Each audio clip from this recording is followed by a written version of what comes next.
ਸਾਡੇ ਕੋਲ ਸਟੂਡੈਂਟ ਨੇ BS 4th BS 3rd semester ਇਹਦਾ ਪੋਲੀਟੀਕਲ ਸਾਇੰਸ ਤੇ ਤੁਹਾਨੂੰ ਹੀਰ ਪਹਿਲੇ ਸੁਣਾਣਗੇ। ਅਗਰ ਫਿਰ ਸੁਣਨਾ ਹੋਵੇ ਤਾਂ ਖਾਜਾ ਸਾਹਿਬ ਦਾ ਕਲਾਮ ਵੀ ਸੁਣਿਆ ਜਾ ਸਕਦਾ ਹੈ। ਹੀਰ ਤੁਹਾਨੂੰ ਸੁਣਾਣਗੇ ਜੀ ਜੀ ਆਸਾਨ।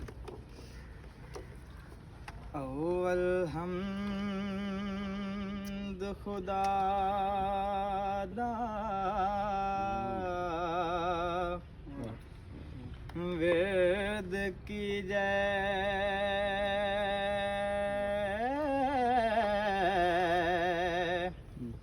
इश्क कीता सु जगदा मोल मियां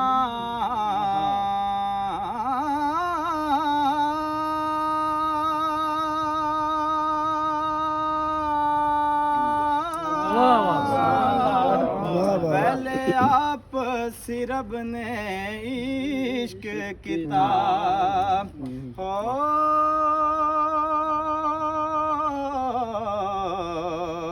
ते मशूक है नबी रसूल मियां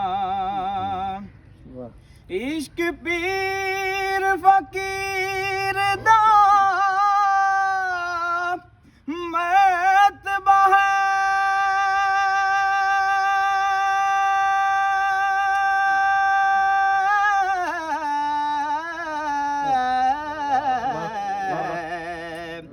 मर्द इश्क दा भला रंजोल मियां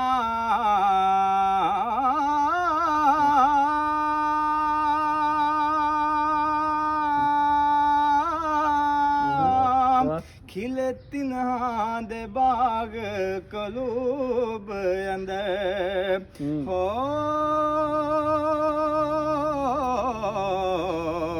जिना कीता है इश्क कबूल मियां।